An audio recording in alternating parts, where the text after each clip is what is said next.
Bueno, pues muchas gracias a los amigos arquitectos y al museo por acoger este acto y a ustedes por estar aquí esta tarde. ¿Quién no ama, quién no odia su ciudad? En cierto modo, la ciudad es una especie de secreción del propio cuerpo que nos protege para bien y para mal, haciendo que seamos una cosa diferente de lo que somos simplemente cuando nacemos. Voy a intentar hacer una aproximación lo más sencilla posible a un tema complejo, como es el de la ciudad, cuya construcción y todo lo que se implica en ese organismo tan complejo escapa por completo a las posibilidades no de una persona, sino de todas, tanto para comprenderla como para actuar sobre ella. Y voy al mismo tiempo a intentar hacer una aproximación compleja a algo tan inmediato y tan simple como es esto de vivir. Vivir en un lugar artificial, construido para y por nosotros, más o menos de una manera delegada, pero que configura todo lo que es nuestro paisaje. Como ciudadano, la ciudad me preocupa. Como artista, me preocupa el arte. Me preocupa la relación entre el arte y la ciudad, como artista ciudadano y ciudadano artista que soy.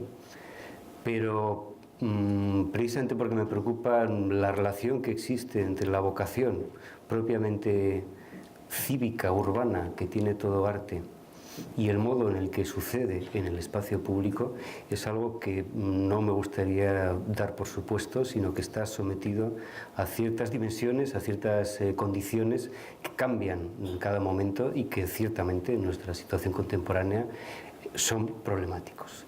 Nuestra vida cotidiana no es sencilla. Para librarnos de la adaptación a un medio ambiente natural hemos fabricado un ambiente artificial que nos exige adaptaciones mucho más complejas y que nos pone la vida muy, muy difícil. Con todo, entonces voy a intentar hablar con este título tan tendencioso, libertad de impresión, de estas cuestiones ligadas a la ciudad, vista desde la sensibilidad de ese pluriempleo existencial que está implicado en el ser ciudadano y al mismo tiempo artista. Las genealogías de las ciudades son al mismo tiempo genealogías del espacio público en sí mismo.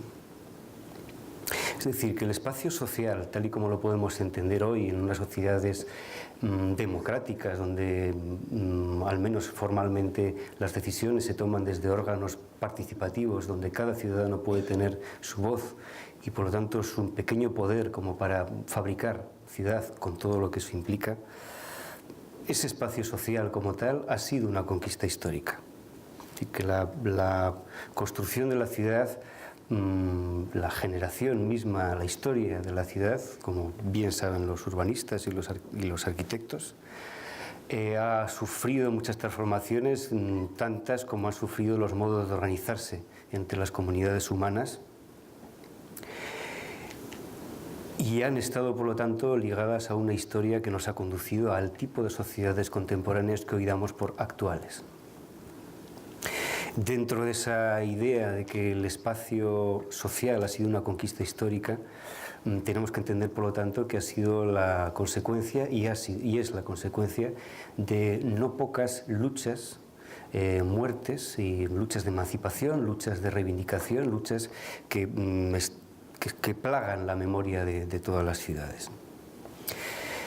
En primera instancia, cabrá decir que la ciudad nace cuando por primera vez las interacciones entre los clanes y las hordas son suficientemente intensas como para que los intereses de cada tribu se supediten a juegos políticos de acuerdos recíprocos en los cuales todo el mundo sacrifica algo, pero todo el mundo adquiere algo.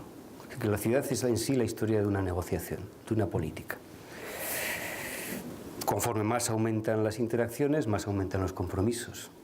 Las historias de las ciudades también han pasado por diferentes modos de ser conglomerados de tribus a convertirse en supertribus, donde la gente ya no se conoce, donde las interacciones son muy fuertes en el nivel estructural, pero muy débiles en el nivel personal. Uno no conoce a sus vecinos, pero depende de mucha gente para poder vivir. Y eso implica modos diferentes de estructura de lo que es el espacio social, en el propio espacio social, donde en buena medida los vínculos se sustituyen por conexiones perfectamente compatibles con el aislamiento, y por lo tanto con sociedades muy masivas pero al mismo tiempo muy solitarias.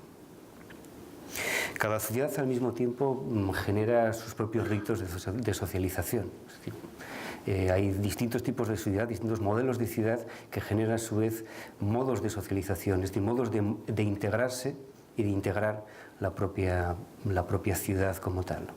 Que a un tipo de sociedad religiosa le convendrá un cierto tipo de ritos de socialización, por ejemplo los sacramentos, establecidos en ciertos lugares, por ejemplo los templos.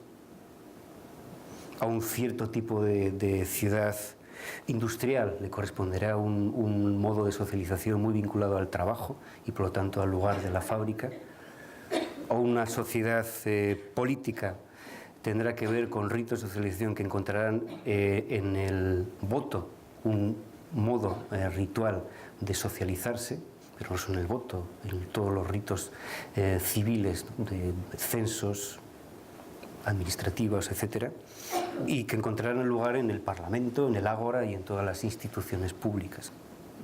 Una ciudad económica encontrará también ritos de socialización en el consumo y en el ocio programado, y por lo tanto también en lugares como los mercados o las propias ciudades. Con todo, la ciudad en sí es un gran artefacto cultural, y en el doble sentido. Es una manifestación cultural, pero al mismo tiempo es lo que constituye la propia cultura como tal.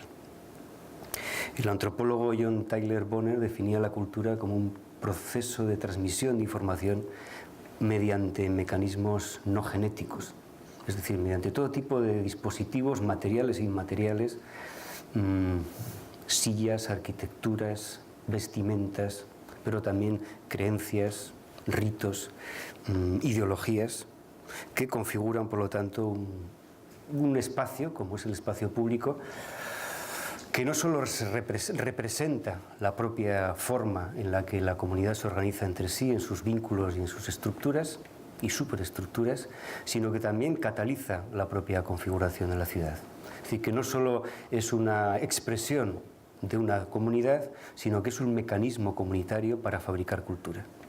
Esto es probablemente lo que le hará pensar a Max Weber que una ciudad es un teatro, entre otras cosas, un teatro y de procesos vinculados con las formas en las que se organizan las relaciones entre unos y otros, habitualmente estructuradas en función de relaciones en las que los conflictos de intereses se resuelven mediante estructuras de poder. Esta lógica implicará, por lo tanto, la advertencia de que tanto el interior como el exterior, como el modo en el que se desarrollan los tránsitos y las estructuras urbanas, responden a esta doble lógica de representación social y de producción social.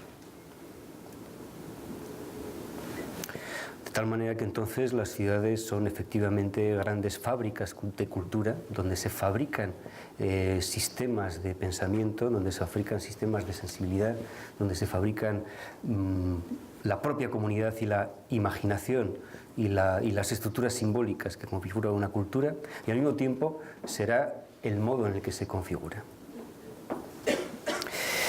Y en lo que desde el campo artístico puede estar más afectado de esta vocación propiamente cívica en el arte, podemos encontrar que las genealogías de la ciudad están muy vinculadas a dos tipos de instancias institucionales de la cultura en sí y de la propia ciudad. La génesis de las ciudades está habitualmente ligada a relatos de un origen, del momento en el que la ciudad se fundó, del origen en el que una cierta población llega a un lugar y se instala allí, que están muy vinculados con estructuras simbólicas, con héroes que han conquistado, con trozos de tierra de allí donde se vino y a donde se llegó. Y toda la literatura y la mitología y la teología está llena de todo esto, ¿no? Es decir, que los asentamientos humanos crecerán alrededor de una especie de límite interior que cohesiona y que ofrece una estructura integradora, y esa estructura integradora nacerá de una manera material en lo que se viene a llamar monumentos. La estaca de poder clavada en el centro, la tumba del héroe epónimo que ha dado nombre a la ciudad, la tierra recogida del lugar de donde provienen mis antepasados, todo eso ocupará un lugar central en la propia estructura urbana.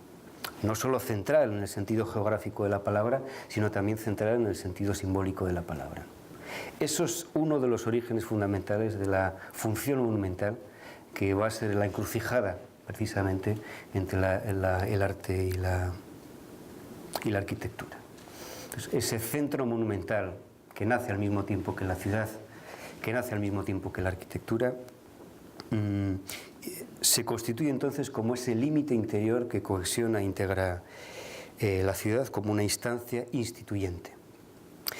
La otra instancia instituyente que nos interesa desde la perspectiva artística es ese tipo de operaciones iconográficas, desde ciertas imágenes, ciertos objetos, etcétera, que la característica que tienen es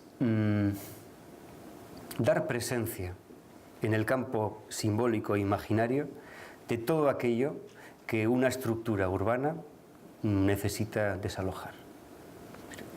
Todo lo que en términos de excesos pulsionales, barbaries, cosas demasiado reales, demasiado cercanas, formas de gozo intensos que son tan fuertes y por otra parte tan intensos que hacen peligrar cualquier estructura de orden. Es esa parte profundamente libre, radicalmente ajena a cualquier orden, a cualquier símbolo, a cualquier cultura, que sin embargo forma parte de nuestro ser más real y que de cierto modo debe sacrificarse para poder convivir. Eso que es lo que Freud llamaba el origen del malestar en la cultura.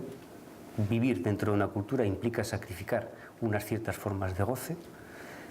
Todo eso es lo que reaparece como testimonio del conflicto mismo de la estructura en lo que se llama ornamento. Cuando uno ve un capitel prerrománico, se da cuenta de que en él aparece, son siempre distintos uno de otro, en ellos aparece siempre todo aquello que el edificio mismo, en términos de una higiene teológica y morfológica, está negando. Un edificio prerrománico es de unas proporciones muy equilibradas. Básicamente el edificio está purificado. Del exterior al interior es un tránsito simbólico de un mundo profano, pagano, vital, existencial, mortal, apetizoso, libidinoso, etc., hacia un interior, y en el lugar más recóndito de ese interior, lo más sagrado, que hasta tal punto es sagrado que ni siquiera tiene forma. En ese proceso, los capiteles son justamente los testimonios de todo aquello de lo que el ciudadano paleocristiano necesita desembarazarse para entrar en la sacralidad indiscutible del templo. Esta ornamentación es el testimonio de ese conflicto estructural, por cuanto da presencia a todo aquello de lo que la estructura misma necesita desembarazarse o domesticar. Pues, ¿qué es lo que uno ve en los capiteles románicos? Sexo, drogas y rock and roll. Sí, todo aquello que la propia teología está diciendo, cuidado con todo esto porque es sospechoso, no nos vale. Si queremos tener una vida auténticamente sagrada, tenemos que tener cuidado con todo esto. Ahora bien, estos dispositivos, haciendo presente todo aquello, hacen también que el acceso al templo sea una cosa atractiva. ¿Qué sería de la teología sin el arte? Especulaciones tediosas de gente aburrida, ¿no? Ahora, la carnosidad iconográfica de la ornamentación religiosa hace que todo aquello sea digerible, soportable y apetitoso, aunque sea una negación de los propios apetitos. Estas dos instancias instituyentes, ¿no? Monumento y ornamento. Una límite interior de lo social que supone una especie de agregador, integrador, supraindividual, integrador también de lo intersubjetivo, y el ornamento como esa forma que da entrada a lo que queda fuera, al otro lado de la cultura. Monumento y ornamento entonces remiten a esta constitución, que como veis es la constitución de una ciudad que no solo es una ciudad tectónica, material, sino que es una ciudad en la que uno vive, que tiene dentro, en la que uno sueña, que constituye por lo tanto una estructura cívica de carácter simbólico e imaginario.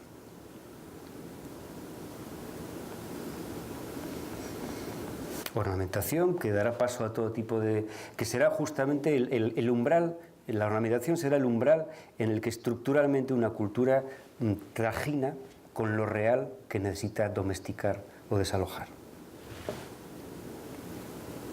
Y el monumento como ese límite interior que da cohesión, que unifica, que integra lo singular de cada sujeto en lo intersubjetivo, comunitario o simbólico.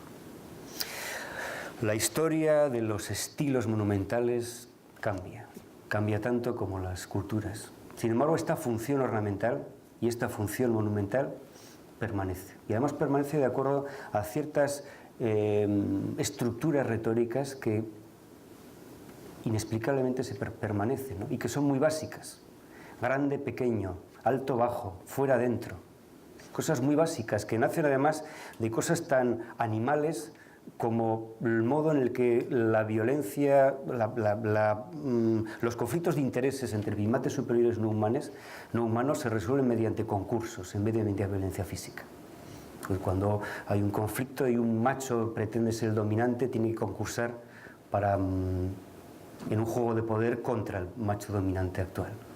¿Y qué es lo que pasa entonces? Un juego en el que imprima la imagen, el concurso de imágenes para saber quién lo tiene más grande, quién abiertamente tiene una dimensión suficiente como para testificar la posibilidad de acceder a ese cargo, ¿no? En el momento en el que uno admite que el otro le ha ganado en ese concurso imaginario, lo que hace es enfatizar la diferencia asumiendo una posición de sumisión, haciéndose más pequeño frente a lo grande. Pues bien, entendiendo esto, la retórica monumental a través de toda la historia de las culturas conocidas está recorrida por este tipo de retóricas de grande, pequeño, alto, bajo, fuera, dentro, centro, periferia. De tal manera que entonces en esa lógica donde lo alto tiene un lugar preeminente sobre lo bajo, lo central respecto a lo periférico, lo grande con respecto a lo pequeño, en esas estructuras retóricas se va vehiculando todo tipo de contenidos que institucionalmente la cultura necesita instalar en el ciudadano, en su lugar más recóndito, instalar también en la propia ciudad.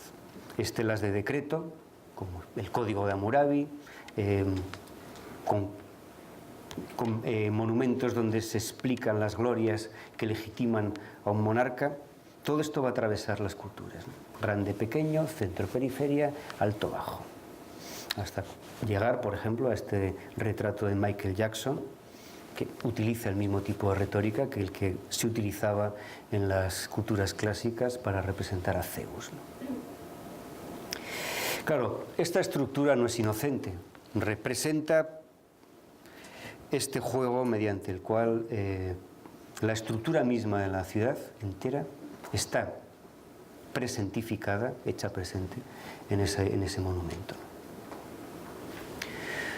De tal manera que está abierto el campo de las metáforas, donde la cabeza se remite a la aristocracia, los músculos a los trabajadores, de tal manera que el cuerpo, la ciudad y la metáfora, todo esto se va a ir articulando, amalgamando en esas estructuras orgánicas dentro de los monumentos y dentro de los ornamentos. Y digo que persiste, ¿no?, a pesar de las épocas, porque uno puede entender que esta retórica de altura y posición está perfectamente visible en la altura de los edificios preeminentes de las grandes instituciones financieras o políticas, presididas por el gran logo que como un signo hace presente esa autoridad en el espacio visual de la ciudad. Y al mismo tiempo todo eso tiene una representación ligada a la propia estructura que ahí se está poniendo en juego. Por ejemplo, en esta imagen que veis a la izquierda, en este diagrama está representada la cantidad el volumen de negocios en función del lugar dentro de una estructura urbana. Esto creo que es el plano de Chicago, ¿no? Entonces, en la ciudad de Chicago, en función del lugar, hay más o menos movimientos de capital. Si uno lo representa en términos de altura y posición, resulta que tenemos una estructura diagramática que encaja punto por punto con la estructura del monumento imperial. Esto tampoco no es del todo inocente. Vamos, por ejemplo, en esta imagen izquierda inferior, son una fotografía de la villa medieval de San Gimignano, en la Toscana, muy cerca de Florencia. En su época, hace 5 o 6 siglos, había 90 y tantas de estas torres, que no son torres de vigía. Después se le añadieron estos campanarios, pero no son tampoco algo que tenga que ver con esto, sino que son básicamente testimonios fehacientes de la posición que ocupa el burgués que posee esa torre. De tal manera que cuando las cosas van bien, él puede subir 2 o 3 pisos. Y de hecho, no sé si se aprecia bien, sí, hay distintos colores de piedra que remiten a distintos momentos en los que el esplendor del propietario va creciendo. ¿Quién la tiene más grande? Es decir, quién ocupa una cierta posición en la sociedad. Y todo esto remite como digo, a la construcción del espacio social, del espacio cívico, del espacio monumental y ornamental de la ciudad, al imaginario y al simbólico de la ciudad, pero de acuerdo a una cierta estructura legal, de acuerdo a un modo en el que algo que es privado, diríamos un amo, un soberano, un gobernante, se instala y organiza lo público. Es una instancia que no es social. Luis XIV tiene poco de ser un ciudadano más, ¿no? O Felipe II. Entonces, esas estructuras que están fuera de la propia trama de lo urbano son aquellas que necesitan estructurar unas formas de organización social que se catalicen y se representen a través de la estructura monumental.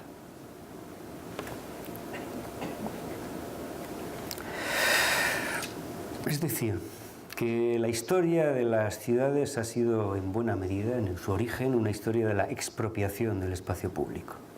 Un espacio que en principio pertenece tanto a los lobos como a los humanos y a un ciudadano que a otro, ¿no? Pero que por alguna razón estructural de la cultura finalmente se establece mediante sistemas jerárquicos que hacen que los derechos de una gallina sean muy inferiores a los derechos de un esclavo, y los derechos del esclavo muy inferiores a los derechos de un cónsul, y los derechos de un cónsul muy inferiores a los derechos de un monarca, y los derechos de un monarca muy inferiores a los derechos de un dios. Entonces, en toda esa graduación, toda esa estructura legal, es también la estructura que expropia el espacio para sustituirlo por una estructura simbólica que soporte las jerarquías reales. Es decir, que el monumento y el ornamento son estructuras instituyentes en tanto en cuanto ofrecen legitimidad a la ley, ofrecen legitimidad al poder. Y esto implica, como decía, que la ciudad misma es un gran teatro de la legitimidad. Os propongo esta imagen de una orquídea, una flor, dentro de una familia de flores son muy sofisticadas, que han encontrado una manera de instrumentalizar el comportamiento de los insectos que ellas utilizan para ser polinizadas. De tal manera que esta flor, a los ojos de un abejorro, es una hembra perfecta. Hasta el punto de que en igualdad de oportunidades el macho prefiere la copia al original. Bueno, de la orquídea quiero hacer un salto radical a la publicidad contemporánea. Que no hay nada desinteresado en el espectáculo de la naturaleza.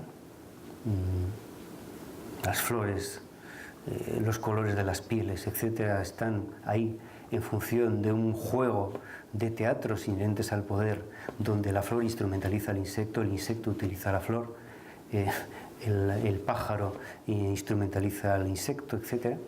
Y en ese juego interactivo, donde los espectadores de tu espectáculo incluso quizá no sean no solo yo de tu misma clase, sino de tu misma especie, en esa estructura de imágenes no desinteresadas, sucede el espacio urbano, el gran teatro del mundo.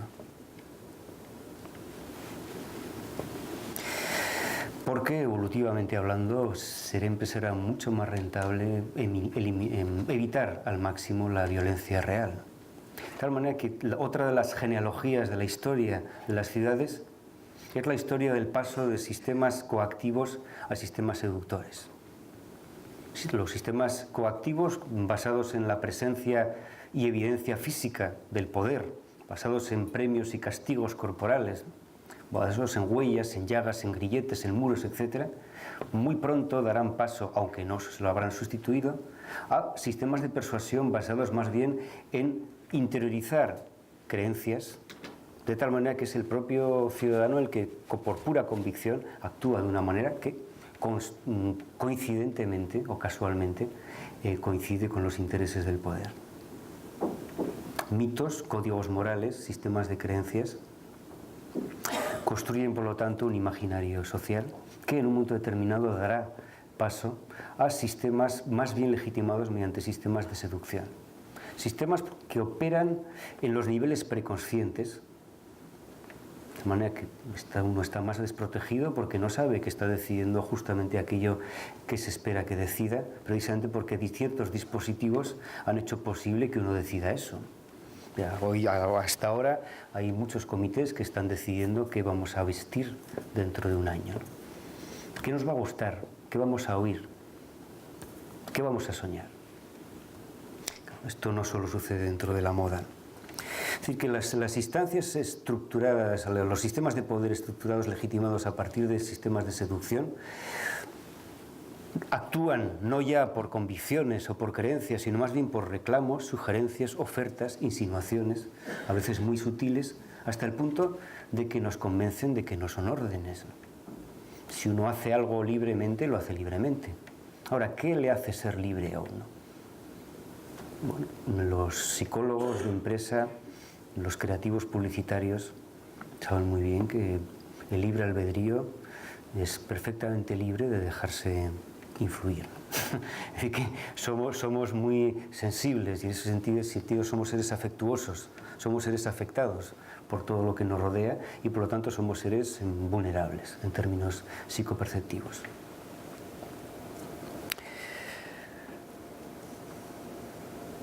De este modo, entonces, estamos rodeados por completo de órdenes, sugerencias, insinuaciones, ofertas. Sistemas con sentido que dan significación y que dan uso a todo nuestro habitar la ciudad. Y todo eso está íntimamente ligado a patrones simbólicos, a patrones imaginarios que formatean de una manera íntima la estructura del sujeto. Esta noticia es suficientemente potente como para entender a qué me estoy refiriendo, ¿no? ¿De dónde viene la obsesión por la cirugía estética? ¿Cómo que la justicia es ciega? El ojillo ya lo echa, ¿no?, a ciertas cosas. Estas estructuras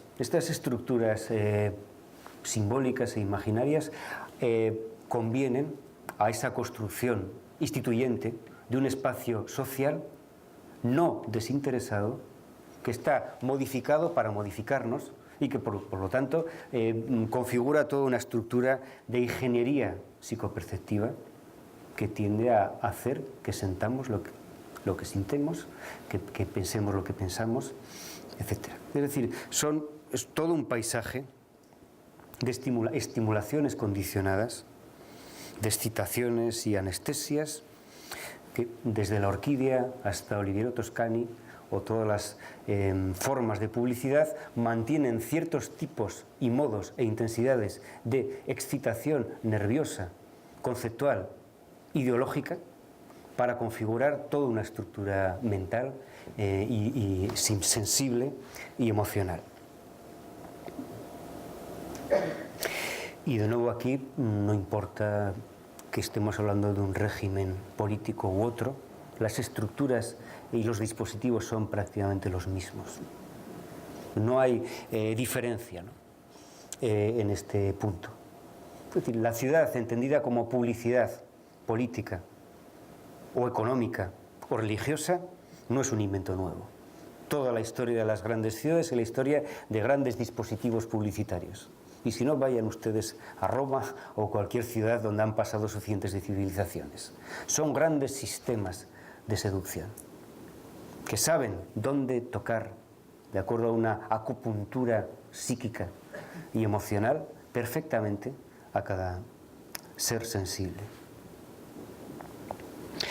De ese modo, entonces, la ciudad entera, como este gran espectáculo, encontrará lugares privilegiados donde es lo espectacular de la ciudad, es decir, los modos en los que la ciudad se representa a sí misma como espectáculo, también serán grandes dispositivos. La catedral en la época medieval o renacentista, el palacio en la época renacentista, el parlamento, el museo en la sociedad contemporánea, la gran superficie comercial. La sociedad se representa a sí misma y al mismo tiempo educa a quien utiliza esos signos. Configurando entonces una ciudad real que está tan atravesada por estructuras imaginarias y simbólicas que es también una ciudad muy virtual, donde uno no ve lo que hay, sino lo que espera ver, lo que se quiere que se vea, etc. Hay un episodio que solía contar Rubert de Ventós, ¿no? Cuando tuvo una discusión en un aeropuerto, en un avión, en el interior de un avión, cuando la azafata le trajo un café y no encontraba la leche por ningún lado, ¿no? Y le dijo, por favor, se le ha olvidado ponerme leche, ¿no? Y dice, no, está ahí. Entonces coge el sobrecito y dice, no, aquí no pone por ningún lado que sea leche. Sí, mire usted, pone para el café. No. Y entonces tuvo una discusión, pero digo, no, aquí no me está diciendo que esto es leche, sino que esto es para el café. Es decir, ya no es la cosa en sí, sino la función para la que supone que está referida. La ciudad se convierte en un gran signo virtual donde no tocas, no rozas lo que existe, sino a través de modelizaciones sensoriales que vienen a su vez condicionadas por esos dispositivos ornamentales y monumentales. Así que, bueno, tampoco se puede asustar de ir a Por Aventura o a esa Venecia falsa que hay en Las Vegas, porque cuando uno va a la Venecia real también está viendo un cliché, ¿no? Aunque esté allí físicamente.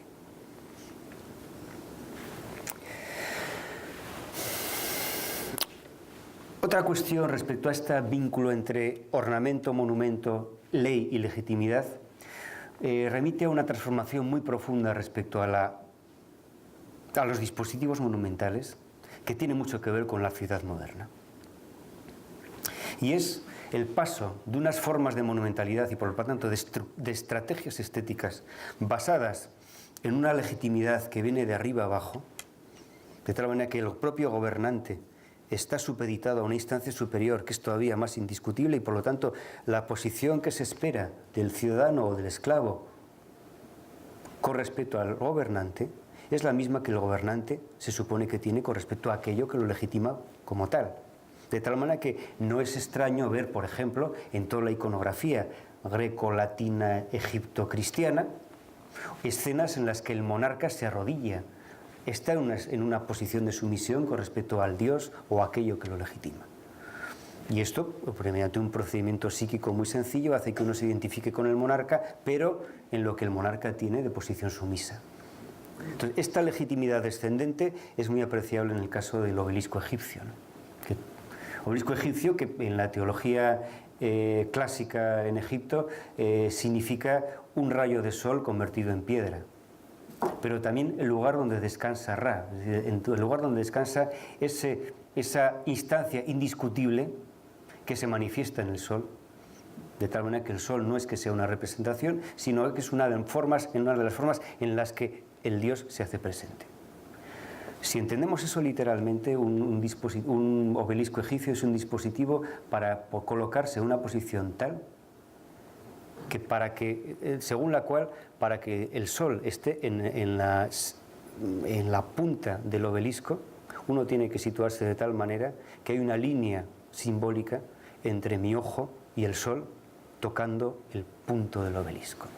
Esa legitimidad descendente es el punto de anclaje de toda una retórica que, como digo, persiste hoy en día, aunque igual el Dios ya no es lo que se representa, sino que es un gran militar o un gran médico o un filántropo o cualquier otra cosa. Sin embargo, esto va a cambiar profundamente a partir de la Revolución Francesa, cuando por primera vez vence una revuelta que, al menos de una manera ceremonial, da por sentado que el pueblo es el protagonista. Es decir, que a partir de ahí los poderes reales van a ser muy conscientes de que utilizar la lógica del monumento imperial puede ser incluso contraproducente porque puede estimular las revoluciones. Así que a partir de la Revolución Francesa y conforme avanza la Restauración, las estrategias estéticas van a intentar representar no ya ese espacio inaccesible, intratable, del arriba y al centro y el grande, sino que van a escenificar todas unas formas monumentales en las que va a ser la escenificación del tránsito, la escenificación de lo igual, la escenificación, por lo tanto, donde el centro es la periferia es el centro, la arriba es abajo, etcétera, porque se tiene acceso, al menos virtual. Esto va a ser una gran revolución estética que va a conducir directamente no solo al arte moderno, sino también a la sociedad moderna. Entonces, son formas de representación que quieren escenificar la propia legitimidad democrática, según la cual el poder va de abajo arriba. Es el ciudadano el que elige a un representante, este representante elige a un comisionado que finalmente genera una ley que de arriba abajo después revierte hacia el ciudadano, pero la legitimidad viene de abajo y no de arriba. Uno se sube al monumento, o bien el monumento, como vamos a ver a continuación, se ofrece para ser subido. La historia de la deflagración de los monumentos es una historia también muy clásica. Lo primero que hace un cambio de gobierno es machacar, destituir los símbolos del anterior. De tal manera que durante el periodo revolucionario el pedestal queda vacío para ser ocupado después por el más ilustre de los revolucionarios. Así que ese pedestal vacío, esa ausencia de una figura simbólica ligada al poder, es una de las iconografías básicas de esos monumentos revolucionarios, pero también el testimonio de lo que persiste a pesar de que cambie lo que se pone encima. El arte moderno está muy emparentado con las graves y reales luchas de emancipación que la época moderna ha vivido. Luchas de emancipación colonial, luchas de emancipación sexual, luchas de emancipación laboral, obrera, y también, como no, luchas de emancipación estética. De tal manera que en este parentesco entre el arte moderno, con una vocación revolucionaria en el sentido de generar estéticas que sugieran el tránsito y la participación, y las propias revoluciones sociales que estaban dando como consecuencia formas de participación ciudadana ligadas a la democracia, es una cosa muy significativa que hay que entenderlo. De tal manera que no es extraño entonces que la polémica que causó el momento en el que Rodin decide instalar esta escultura que retrata a unos burgueses que sacrifican su vida para defender la ciudad, la polémica, digo, que causó el que colocase estas figuras prácticamente a ras de suelo. Uno de los escultores franceses ligados a la Revolución Francesa, Antonio Canova, comenzó a establecer un cierto tipo de monumentos donde aparecían unas figuras, como veis en esta tumba de la archiduquesa María Cristina, unas figuras que se acercan al monumento y que hay escaleras para pasar, como si estas figuras anónimas fuesen la representación de la propia accesibilidad que el monumento tiene para el ciudadano y, por lo tanto, el acceso mismo a la estructura misma del poder. A finales del siglo XIX, Hildebrand, uno de los máximos opositores de Rodin, achaca a Canova el hecho de que durante todo el siglo XIX hayan proliferado tanto este tipo de monumentos tan raros y tan poco monumentales, porque generan una indiscernibilidad entre el afuera y el adentro, entre el arriba y el abajo, y eso es insoportable para alguien que, como él, creía en un arte idealizado que representase el clasicismo, las situaciones estables y el propio poder. Canova era mucho más, estaba mucho más atento a los cambios internos que se estaban produciendo en la propia estructura del espacio social.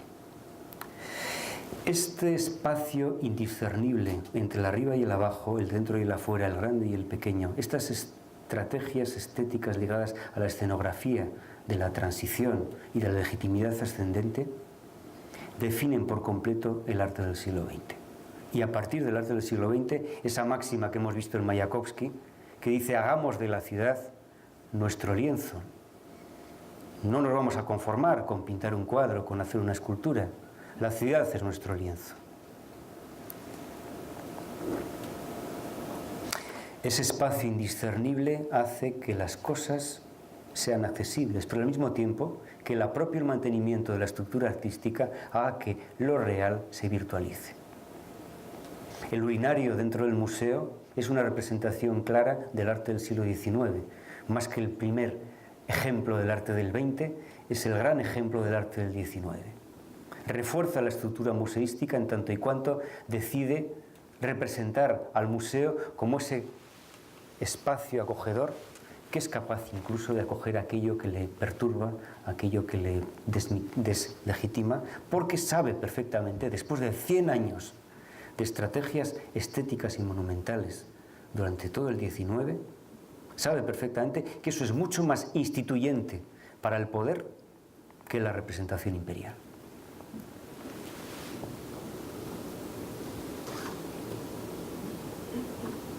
De tal manera entonces que podemos encontrar en el arte del siglo XX y en los inicios del siglo XXI esta continuidad con el arte del XIX que permite apreciar un redescubrimiento del espacio urbano por parte de los artistas. El artista viaja a su propia ciudad, la recorre no como un trabajador, sino como un admirante, como alguien que admira la ciudad, como alguien que redescubre espacios insospechados, que pueden ennoblecer cualquier cosa, incluso los lugares más horribles y recónditos. Y aquí hay que ver desde el naturalismo del siglo XIX y la bajada a los infiernos de la ciudad, de la fábrica con su mugre, del prostíbulo, en todos los pintores del naturalismo y después del impresionismo. Pero también tenemos que encontrarnos aquí con los paseos surrealistas, para ver la ciudad de una manera extraña, ver las extrañezas de lo cotidiano. Las visitas, como este caso de Robert Smithson, a sitios extraños como un vertedero industrial, para intentar apreciar y convencer de ese aprecio estético en un vertedero. O las derivas situacionistas que intentan no hacer obras de arte, sino fabricar un acontecimiento en el que alguien pueda mirar la ciudad de una manera diferente. Por lo tanto, las estructuras monumentales han cambiado desde la Revolución Francesa. Esta es una obra monumental de Joseph Goebbels, donde, como un monumento contra el racismo, aparecen invisibles, totalmente camufladas entre los miles y miles que hay en la plaza, unos cuantos adoquines que están insertos de tal manera que no se ve que son distintos, y son distintos porque contienen nombres de muertos por esa razón. Es decir, monumentos invisibles, recorridos por la ciudad que reivindican lo común, lo banal, lo feo, como un lugar apreciable desde una perspectiva estética. Pero claro, esto conduce también a otros modos en los que podemos ver la doble cara de este juego de la legitimidad. A la izquierda vemos una fotografía de mayo del 68. Cuando una estructura cívica no puede asimilar cierta energía, cierto cambio, etc., probablemente eso salga de la forma más abrupta y explosiva, como por las fisuras del propio sistema de orden. Esa espontaneidad, digamos, de la barricada se convierte en las imágenes de la izquierda en una espontaneidad deliberada que utiliza la barricada como una retórica legitimada en la historia misma de la modernidad para convertirla en un estilo. El artista contrata a un camionero para que colapse durante unos minutos una autopista en hora punta, en México DF, para sacar unas fotografías y poder, por lo tanto, después introducirlas dentro de la estructura del arte y del museo. Algo ha pasado aquí. Hay una diferencia muy notable entre una cosa y otra. Esa reivindicación del espacio por parte del artista relacional, del artista neosituacionista, del artista moderno y del artista posmoderno, resuena en la legitimidad moderna basada en las luchas de emancipación, pero retorizadas hasta tal punto que entonces hay una especie de apropiación de todos esos signos para convertirlos en una retórica propiamente artística. Recobrar la calle, desde luego no del todo para el ciudadano, sino con el ciudadano.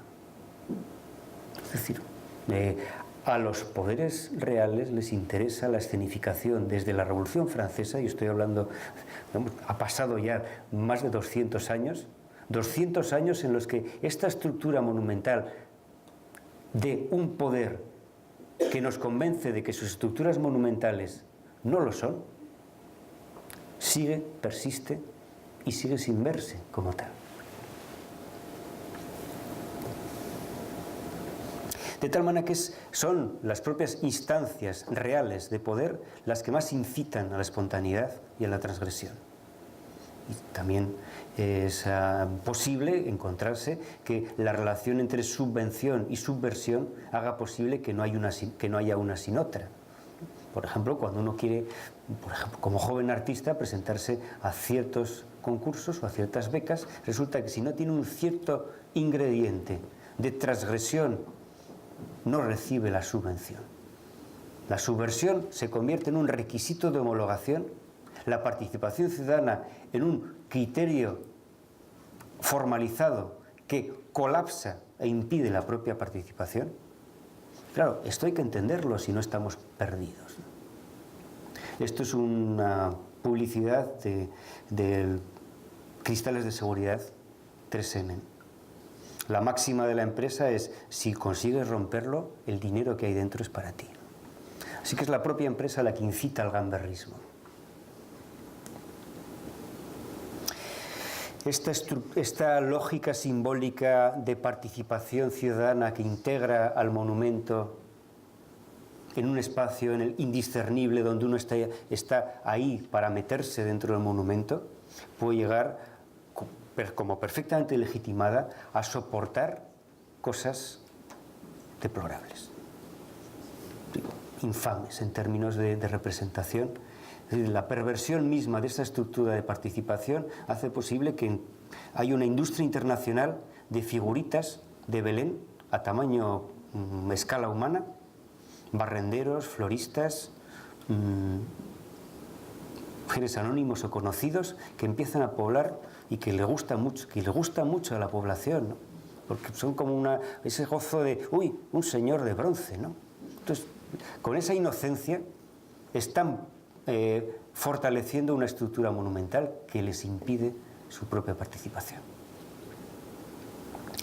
Y esto creo que es una cosa seria que tiene que ver con la doble cara de lo que comienza cuando comienza el romanticismo, la idea del artista romántico para el cual ningún obstáculo es necesario, y del liberalismo como teoría política que dice que el mejor gobierno es el que gobierna menos. Cuando en 1685, en una conversación amigable entre el ministro de Finanzas de Luis XIV y un comerciante, Legendre, están discutiendo sobre lo difícil que es el negocio, cómo están las cosas, la crisis. Y entonces el ministro le pregunta, ¿pero cómo podemos ayudaros? Y el comerciante dice, dejadnos hacer. No seáis tan duros con la aplicación de la ley. Dejar que nosotros hagamos, porque en el fondo al final nuestra riqueza va a beneficiar a todos. Esto que nace el mismo año en el que nace Bach es el liberalismo. Un liberalismo que tiene dos caras. Por una parte, supone la minimización de la ley, por cuanto dice el mejor gobierno es el que gobierna menos. Por otra parte, supone la emergencia de unas luchas de libertad personal, donde los derechos humanos y comunitarios lo son todo. Por una parte, el mayor bienestar para el mayor número de personas, pero por otra parte, luchar por todos los medios para liberar de toda obligación social al propietario de los medios de producción. Esta doble cara solo se ecualizaría si existiera una auténtica redistribución de la riqueza, preocupación que ha estado durante los últimos 3 siglos muy presente en todos los pensadores occidentales. De estos principios dobles del liberalismo nace la idea tan indiscutible en nuestra sociedad como la libertad de expresión. Es decir, el derecho a disentir, el derecho a tener una opinión propia. Pero al mismo tiempo está naciendo en este momento en el que este derecho a la expresión nace simultáneamente a la noción del libre mercado de ideas. Es decir, se supone que por ciencia y por naturalmente la mejor idea es la que va a sustentar, va a prevalecer. Digamos, como el pez grande se come al chico, la buena idea prevalece sobre la mala, la buena opinión prevalece sobre la buena opinión. Esta doble tesitura, esta doble faz del liberalismo nos sitúa en un espacio social en el que la libertad de expresión está a su vez modificada por el poder de influencia. Digamos que la libertad de expresión de Luis XIV es superior a la de sus esclavos. Digamos que la libertad de expresión de Bill Gates es superior a la de un usuario del Windows Vista. Entonces, esa asimetría de la influencia nos retrotrae a un espacio feudal en el que la ciudad misma, como el gran aparato de la escenografía, de la producción, de la cultura, se convierte en un campo de batalla. Si la participación ciudadana en sus distintos modos de socialidad, por ejemplo el voto, decide, entonces, cómo se fabrica la opinión pública. Y entonces el gran campo de batalla se va a convertir en la capacidad para controlar los medios de producción de opinión y, por lo tanto, en aumentar las jerarquías del poder de influencia para que sean más asimétricas, para tener una pequeña ventaja contra la opinión del otro. En esa captura de la atención, de la imaginación y de la capacidad del otro. Y esto finalmente entonces nos retrotrae a un espacio urbano donde, por la doble retórica del liberalismo, Las estructuras de participación se someten a un juego de suplantación.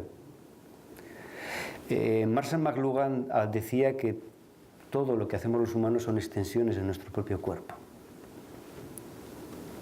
Y el antropólogo Edward Hall advertía que las extensiones se introducen dentro de una especie de lógica evolutiva que hace que haya extensiones de primera, de segunda, de tercera generación, de tal manera que, por ejemplo, un taladro es un dispositivo, es una extensión del cuerpo de segunda generación en relación al martillo y la broca. En esa lógica podemos entender que, por ejemplo, en España tenemos una monarquía parlamentaria. Las funciones reales del rey no corresponden con las funciones legislativas y ejecutivas que tenía Felipe II o Carlos III. El poder parece que se produce, se ejerce en el Parlamento. De tal manera que entonces la extensión de primera generación del rey se contempla desde la perspectiva de la extensión de segunda generación del Parlamento como algo que legitima toda la operación, pero que no actúa, que no decide realmente. Si entendemos esto, entenderemos otra suplantación que es la que nos interesa para hablar de nuestro espacio contemporáneo. ¿Qué pasa si las decisiones no se toman en los parlamentos? Es posible que los parlamentos sean un dispositivo de segunda generación que se contempla desde un dispositivo de tercera generación como algo que legitima las decisiones, pero que no las produce. Dicho de otro modo, las comisiones, los clubs internacionales, las grandes multinacionales tienen más poder hoy en día que los parlamentos. Y tampoco soy el único que lo dice, no me estoy inventando nada, ¿no? Desde la sociología, desde el pensamiento político, se está desde hace tiempo advirtiendo todo esto. ¿Esto qué implica? Bueno, implica una puesta en crisis, la necesidad de una puesta en crisis de la propia estructura ornamental y monumental de la ciudad contemporánea, que ciertamente está legitimada desde lo público, pero que constituye una forma mediante la cual el poder público se convierte en un intermediario entre los intereses de la economía, por lo tanto de la empresa, y la legitimidad que necesita obtener y el dinero que necesita obtener de lo público.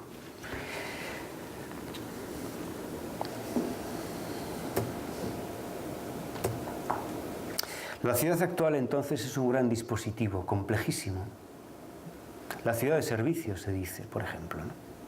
Claro, decir la ciudad de servicios, de acuerdo a lo que estamos intentando aquí plantear, nos advertiría que la ciudad es servicial respecto a un ciudadano que él en sí mismo es un dispositivo servicial para la ciudad.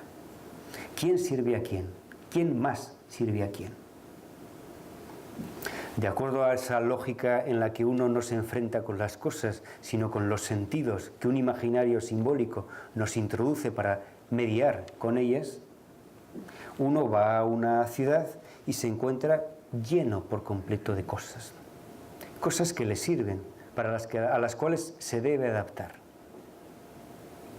Ya no hay espacio para aparcar, hay zonas donde uno financia el espacio. Ya no hay bancos, hay dispositivos de asiento. ¿Y qué asiento? ¿Cómo se sienta uno aquí? Está rodeado de signos que quieren modificarnos. Algunos oficiales, otros extraoficiales, algunos institucionales, otros comerciales, que finalmente suplantan las cosas. Cruzcampo o cafetería. Un sitio donde encuentro una cerveza o una cafetería en sí.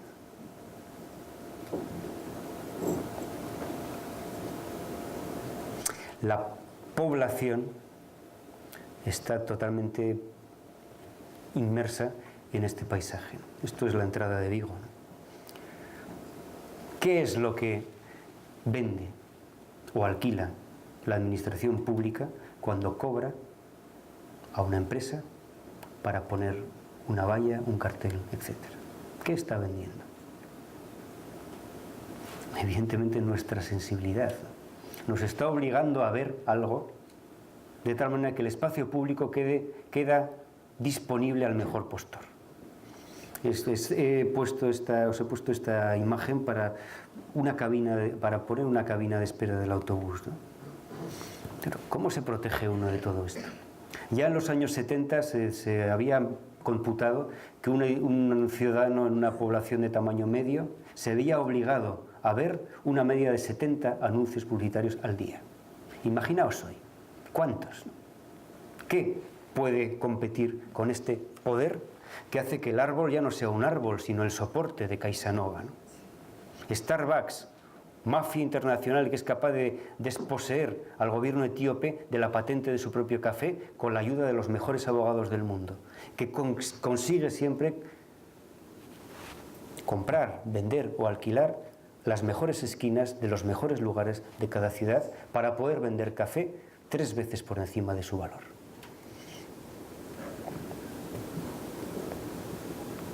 ¿Cómo se sienta uno en este banco?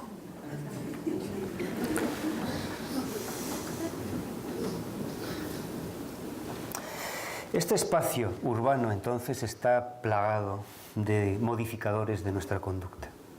Está plagado de ingeniería psíquica para la cual nosotros somos pequeños animales de laboratorio. Pequeños animales de laboratorio. Entonces, el espacio social es poco social. ¿Quién se reúne en el espacio social? Bueno, hay botellón, ¿no? Pero los espacios no están pensados para centripetar, para generar vínculos. Están pensados como ha pensado un ascensor, un espacio donde no hay que ni siquiera mirarse, ¿no? Es decir, son espacios pensados y definidos para que sean centrífugos, para deshacer el vínculo.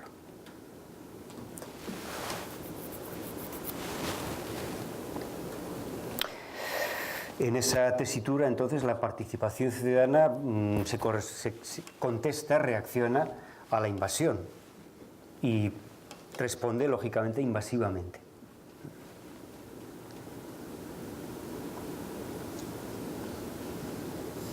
Es decir, que hablar de publicidad no solo es hablar de las grandes empresas, etcétera, sino hablar de esta apropiación y expropiación del espacio cívico como venta al mejor postor o al más activo o al más poderoso. Esa respuesta hace que crezca la ilegalidad. Ventanas prohibidas, ¿no? Recuperación de espacios, marcas en nuestra mente, en nuestra vida, que hacen que el recorrido entre las estructuras simbólicas y el cuerpo sea patente, ¿no? Basura visual.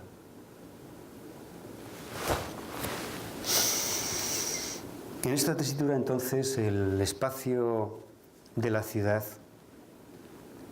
no solo remite a los objetos, a los materiales, ¿no? Mobiliario urbano, monumento, edificio, etcétera. Define también a todo ese ámbito psicoperceptivo que importa para construir ciudades que sean sostenibles. Y la sostenibilidad tendríamos que entenderla en una triple dimensión. Sostenibilidad no solo en términos económicos, sino también en términos energéticos, ligados a aquello que permite el mantenimiento estable de un asentamiento urbano, que desde luego esto no implica solo lo que sucede dentro de la ciudad, ¿no? El mantenimiento de una estructura urbana normalmente necesita un área 10 veces superior a la de la propia ciudad, en términos de cosecha, transportes, etcétera. Hay que alimentar a toda esta gente. Todo esto genera la advertencia de que cualquier cálculo de sostenibilidad de una ciudad exige un cálculo de los costes globales del mantenimiento de toda la población. Y una tercera parte de esta sostenibilidad de la ciudad, de la sostenibilidad del espacio cívico, tendría que ver con la dimensión social. De tal manera que en este esquema veis cómo el espacio social, es decir, la propia ciudad, solo será sostenible a medio o largo plazo de acuerdo a un cálculo viable en términos energético-económicos, soportable en términos energético-sociales y también habitable en términos de equitatividad socioeconómica. Lo que tenemos en cambio es otra cosa. Lo que tenemos en cambio es unos espacios urbanos, unas ciudades extrañas que, como decía al principio, amamos y odiamos, que en buena medida son insostenibles. Insostenibles en términos sociales.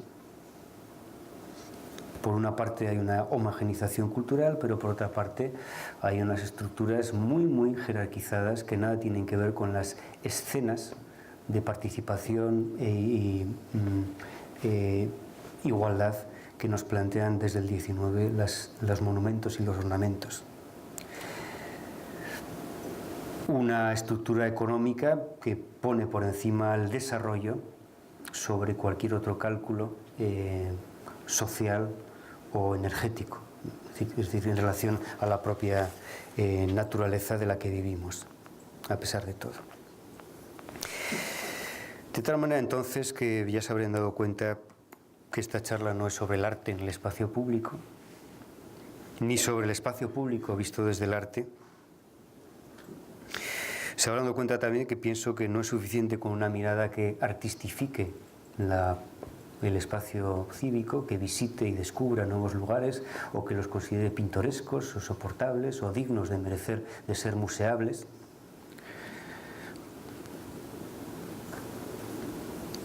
Proporcionando entonces sustitutos de socialidad y de subjetividad que por otra parte son muy bien asimilados y queridos por la nueva administración, que se basa precisamente en una venta y alquiler del espacio público, de tal manera que